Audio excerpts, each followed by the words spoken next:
Les récits que vous allez découvrir dans ces épisodes sont les histoires de combats invisibles. Les histoires que vous allez découvrir sont celles de personnes qui vivent au quotidien un handicap visible ou invisible dans leur activité professionnelle. Dans ce podcast réalisé par Equance, Anthony va vous raconter son histoire. Il répondra ensuite à mes questions en compagnie de Vincent Julet, expert handicap au travail, pour apporter des clés de compréhension. Mais avant cela, place à l'histoire, qui s'intitule « L'autisme inspirant ». Elle est racontée par Anthony. Je m'appelle Anthony et je vis avec un handicap. Enfin ça, c'est vous qui le dites. Parce que moi, je ne me considère pas vraiment comme handicapé. N'empêche qu'on n'est pas pareil, vous et moi. Simplement parce que je suis autiste, façon Asperger. Écoutez mon histoire jusqu'au bout. Peut-être que vous en apprendrez plus sur les autistes Asperger.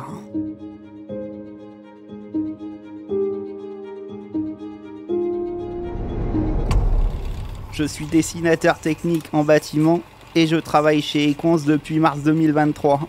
J'ai 36 ans et c'est mon premier emploi. Oui, vous avez très bien entendu. Mais ça ne veut pas dire que je me suis tourné les pouces durant toutes ces années, au contraire. D'ailleurs, ça va peut-être vous surprendre, mais j'ai voulu tracer ma route comme tout un chacun. Sauf qu'au bout d'un moment, je ne pouvais plus ignorer qui j'étais. Et il a fallu changer de vitesse et trouver un autre rythme. Mon rythme. Basiquement, j'ai toujours su qu'il y avait un truc chez moi.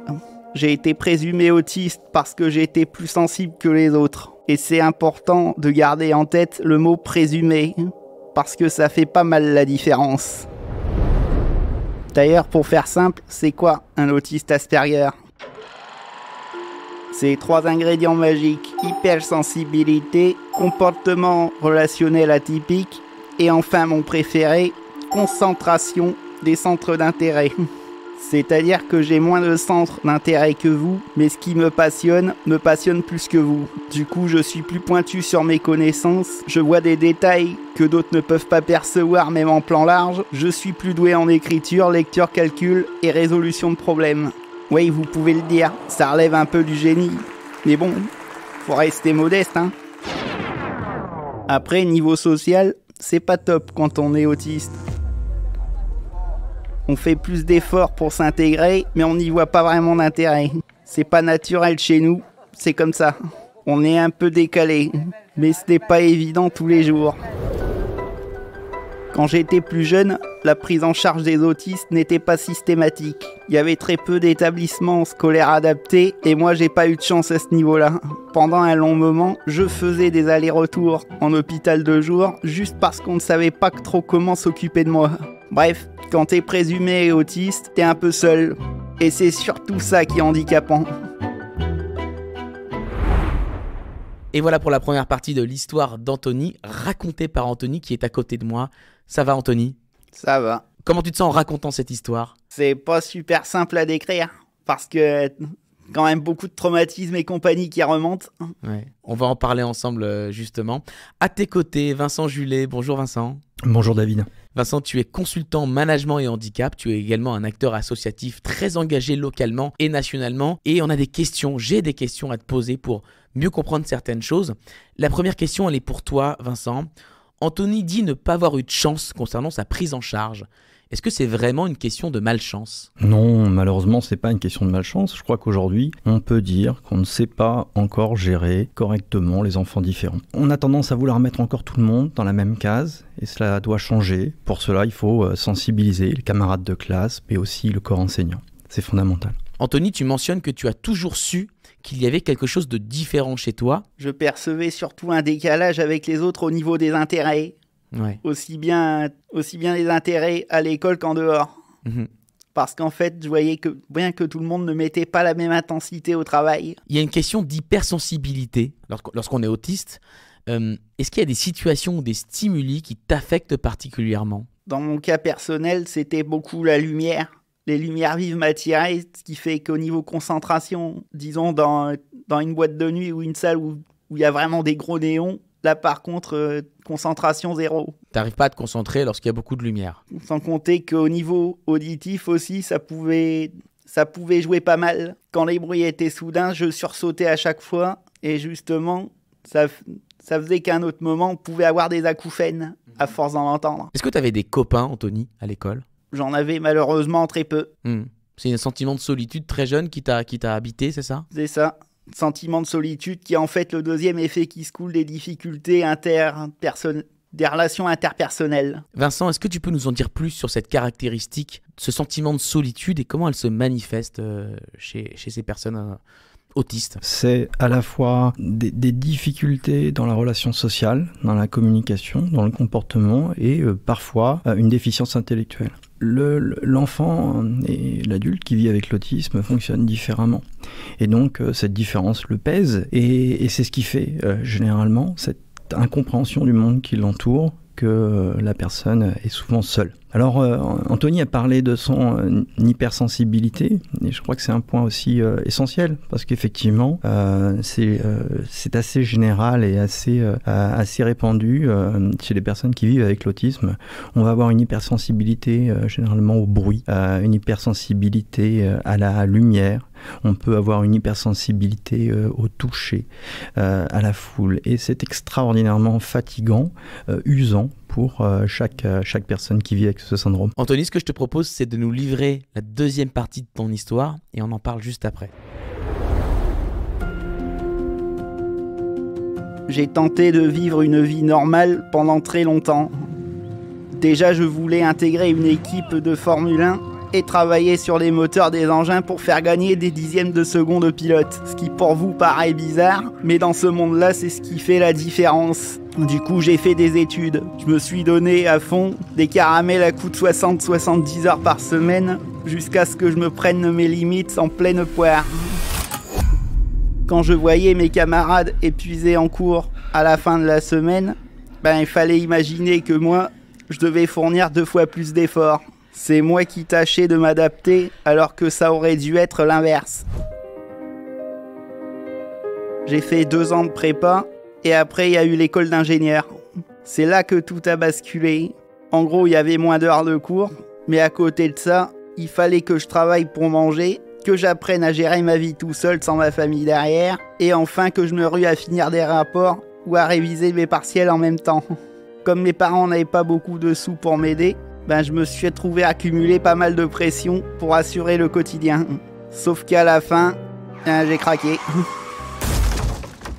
Je n'ai pas pu assurer et je suis sorti de l'école d'ingé sans diplôme. Premier échec, et pas tout à fait maths. Ça arrive au meilleur, n'est-ce pas? Mais ça sert à quoi d'être le meilleur si personne ne nous donne notre chance? Pour moi, c'était le début de quelques années compliquées.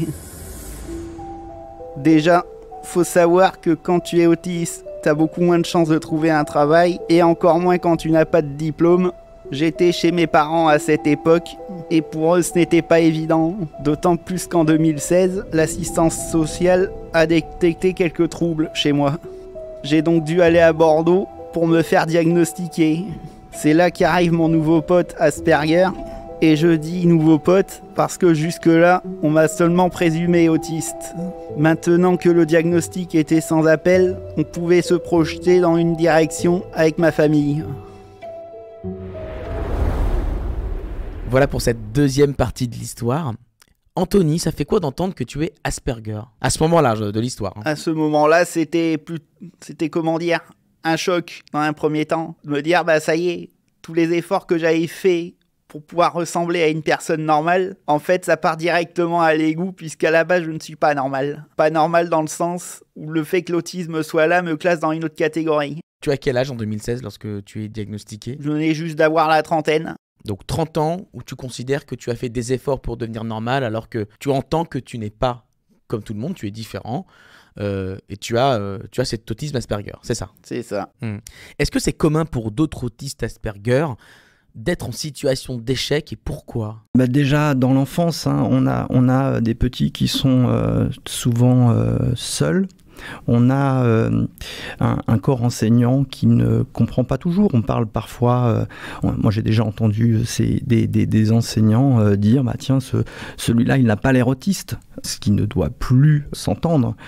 On a aussi des situations de moquerie parce que le langage utilisé peut être trop châtié. On a des situations de harcèlement. Tout ça atteint le moral en fait de ces enfants-là, puis des adultes qui deviennent en fait. Oui, des adultes qui le deviennent, et puis on a aussi la problématique de l'entretien d'embauche, parce que quand on devient adulte, on doit passer un entretien et on ne comprend pas forcément les codes qui sont attendus. On est dans un monde de codes. Alors on va y venir dans la troisième partie de l'histoire. Juste avant, j'aimerais comprendre, Anthony, comment tu as réussi à te construire malgré ces échecs, ces années difficiles, ce diagnostic. Je parle pas réellement de construction, puisque déjà quand on part différemment des autres, qu'on subit harcèlement et compagnie, on cherche plutôt à bricoler sur des ruines. Et que quand on bricole sur des ruines, et qu'on se met à creuser au bout d'un moment, on découvre la vérité et on se dit bah zut, en fait tout ce qui est relation normale, le train est déjà passé, les cercles sont formés, et ce sera difficile de rentrer. Est-ce qu'il y a eu des avancées notables en matière de diagnostic ou de soutien, de considération dans les entreprises ? Non, je crois qu'on peut déjà dire que c'est très important de diagnostiquer le plus tôt possible. Pourquoi ? Parce que c'est essentiel de savoir ce qu'on a, sinon on se construit sur quelque part. Hein. On pourrait qualifier ça de champ de ruines, parce qu'il va falloir se réinventer une fois qu'on le sait. On est en retard aujourd'hui sur le diagnostic. Alors souvent, ce qu'on constate à l'école, c'est que les compétences cognitives des enfants permettent de cacher l'autisme. Et donc du coup, on se retrouve avec des diagnostics qui ont lieu souvent entre 13 et 14 ans, à l'adolescence, et ce qui devient très difficile à appréhender et à assimiler pour le jeune adolescent en construction. On a aujourd'hui un retard en France, puisque effectivement, on a une approche qui est trop souvent psychanalytique de la chose, et on doit pouvoir évoluer là-dessus. Alors pour pouvoir diagnostiquer un petit peu plus tôt, comment il faudrait faire ? Globalement, il faut pouvoir sensibiliser les enseignants, les parents, pour leur permettre aussi d'accepter, de comprendre que leur enfant peut être différent. On a aussi la nécessité de pouvoir aussi former et sensibiliser les professionnels de santé pour être en capacité de pouvoir diagnostiquer et repérer beaucoup plus tôt les enfants qui vivent avec ce syndrome. En soutien, enfin, je crois qu'aujourd'hui, il existe des associations, des collectifs qui se regroupent. Dans le milieu du travail, on peut penser à des structures comme Happy at Work, par exemple, qui permettent effectivement d'apporter un soutien intéressant. On a créé récemment les GEM, les groupes d'entraide mutuelle, qui permettent d'avoir un échange entre pairs et de pouvoir échanger sur les bonnes pratiques et la meilleure manière de les vivre. Merci beaucoup Vincent, merci Anthony. On poursuit, si tu es d'accord, toujours Anthony, avec la troisième partie de ton histoire qui t'amène jusqu'à nos jours maintenant. J'ai intégré le dispositif Passe-Passe pour passeport professionnel autisme. C'est une sorte de prépa pour autistes où l'apprentissage est vraiment adapté. J'ai pu faire des stages en entreprise, d'abord sur des boulots manuels, sauf que c'était pas trop mon fort. Puis on m'a collé derrière un ordinateur et on s'est rendu compte que j'étais plutôt très bon. Dans mon dernier stage, on m'a proposé d'être dessinateur technique en BTP. Ça m'a pris à peine quelques jours à comprendre les ficelles, au lieu de 3 semaines pour des gens normaux. Faut bien que je frime un peu, non ? C'est sûr que le monde de la F1, ce n'était pas à l'ordre du jour. Mais au moins, je pouvais espérer trouver ma place dans une boîte et faire un boulot utile. On m'avait donné une chance et comme d'hab, j'y suis allé à fond. Et en mars 2023, j'ai ma première période d'essai pour mon premier travail.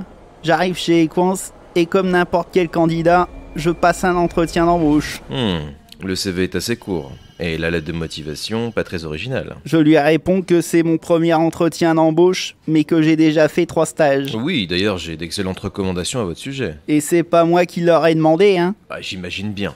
Bon, et sinon, est-ce que vous avez quelque chose à rajouter à votre présentation ? Il fallait que je précise un dernier truc. Eh bien, je vous écoute. Je lui ai dit que j'étais autiste Asperger. En effet, c'est écrit là. Vous voulez en parler ? Pourquoi faire ? C'est tout ce qu'il y a à dire. Par contre, c'est important de lui préciser que je faisais aussi des compétitions d'échecs. Alors parfois, j'allais devoir partir le week-end, tout en lui promettant d'être frais comme un gardon et bien à l'heure le lundi matin. Et vous avez un bon niveau ? Parce qu'on n'est pas nombreux à jouer dans l'entreprise. Voilà, j'ai validé ma période d'essai et ça se passe bien. Les gens sont bienveillants et inclusifs. Tout le monde le sait que je suis autiste Asperger et ça aide pas mal. Mais je sais que c'est pas partout pareil. Quelque part, j'aurais aimé être accompagné plus jeune, mais au final, je suis content quand même.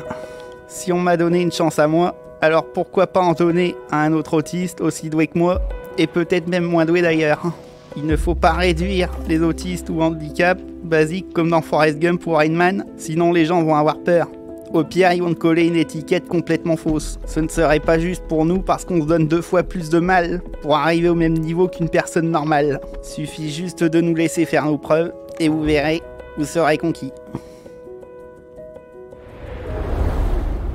Voilà pour cette dernière partie.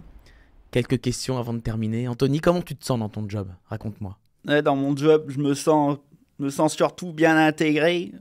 J'ai enfin trouvé une place utile et quelque part, avec de grands pouvoirs viennent de grandes responsabilités. À savoir que maintenant que sur le dispositif Passe-Passe, j'ai été l'un des premiers à trouver un emploi, j'ai maintenant la responsabilité de tenir le poste et quelque part de leur montrer la voie. Est-ce que c'est lourd à porter pour toi, cette responsabilité? T'as l'impression d'être un premier de cordée? Le fait que j'ai l'emploi, ça me permet d'une part de prendre une étape supplémentaire vers l'indépendance, ce qui quelque part a été la lutte des 30 années d'avant. Est-ce que c'est lourd pour toi à porter ça? C'est plutôt lourd, en vrai.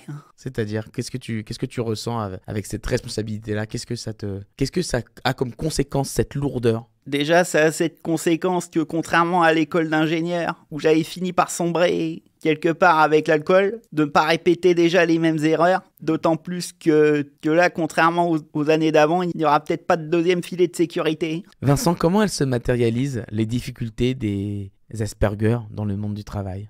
Elles sont nombreuses. Difficultés d'interaction sociale, difficultés à comprendre les codes, comment fonctionne une équipe, envie souvent de rester seul, de ne pas se mélanger aux autres, de ne pas aller perdre du temps, entre guillemets, à la machine à café, de ne pas aller manger avec les autres. Donc quelque part, difficulté de rentrer dans cet état d'esprit d'équipe. On va aussi avoir la notion de sens du détail, qui peut être un avantage, mais si on demande une note courte à une personne qui vit avec ce syndrome, et bien souvent on va avoir plusieurs pages, et donc forcément en ratant parfois l'essentiel, et puis aussi peut-être parfois une tendance qui peut apparaître à se vexer parce qu'on ne comprend pas telle ou telle situation, et là c'est une vraie difficulté, parce qu'il faut un tiers de confiance pour pouvoir quelque part être médiateur dans la situation. Anthony, est-ce que toi, ça t'arrive de te forcer d'aller prendre un café avec des collègues, ou est-ce que tout est très bien entendu et il n'y a pas forcément de pression pour que tu puisses sociabiliser, tout est compris? À vrai dire, au niveau de la machine à café, j'ai tendance à être l'un des premiers à y aller, pas juste pour créer du lien. C'est surtout que la boisson elle-même, ça a plutôt tendance à être carburant. Quelles peuvent être les clés, Vincent, pour manager un collaborateur autiste Asperger? D'abord, créer un cadre de travail précis, des process, d'avoir des jalons, des points individuels réguliers, être aussi en capacité de penser à s'adapter au rythme du collaborateur, donc en pensant le télétravail, en pensant aussi à ces façons de vivre l'hypersensibilité, donc peut-être aussi à penser à des solutions de compensation du handicap, qui peuvent être des casques anti-bruit ou des choses comme ceci. À tous les deux, j'aimerais vous poser une dernière question avant qu'on se quitte. Quels conseils vous donneriez aux employeurs pour créer un environnement de travail inclusif pour les personnes atteintes d'autisme? Premièrement, au niveau des méthodes, nous, autistes, Asperger, avons tendance à bien aimer quand les choses sont bien carrées, que ça change pas du jour au lendemain pour telle ou telle raison ou parce que le capitaine a changé d'âge. Il faut avoir un cadre très clair, très précis. Et enfin, deuxièmement, nous avons aussi certaines habitudes. Sur la pause de midi, nous aimons bien des fois nous isoler un peu pour pouvoir recharger un peu nos batteries. Parce que contrairement aux neurotypiques, entre guillemets, qui aiment beaucoup le lien avec les autres pour se recharger socialement, nous on fonctionne plutôt au contraire. On a besoin de se reposer et d'être dans sa bulle pour recharger les batteries, comme tu le dis. Vincent, quels conseils on pourrait donner aux employeurs? D'abord, c'est mettre en place des process clairs, des jalons précis au niveau de l'organisation. Ensuite, c'est offrir la possibilité à chacun de pouvoir éviter cette hyperstimulation, donc en permettant d'avoir des salles de repos notamment. Enfin, c'est pouvoir sensibiliser les équipes, le management, pour permettre à chacun de comprendre les codes, de comprendre les forces de ce collaborateur qui vit avec ce type d'autisme, qui sont la rigueur, la force de travail, le côté jusque boutiste. La différence est une force et il faut la valoriser. Merci beaucoup à tous les deux pour vos éclairages. Cette histoire, Anthony, que tu as pu nous raconter avec beaucoup de sens du partage et beaucoup d'émotions. Je crois que tu es particulièrement fatigué après ce moment qu'on a passé ensemble. Merci beaucoup Anthony, merci beaucoup Vincent de nous avoir apporté tes éclairages. Merci à Equance pour rendre possible ces témoignages, ces histoires. On se retrouve très vite.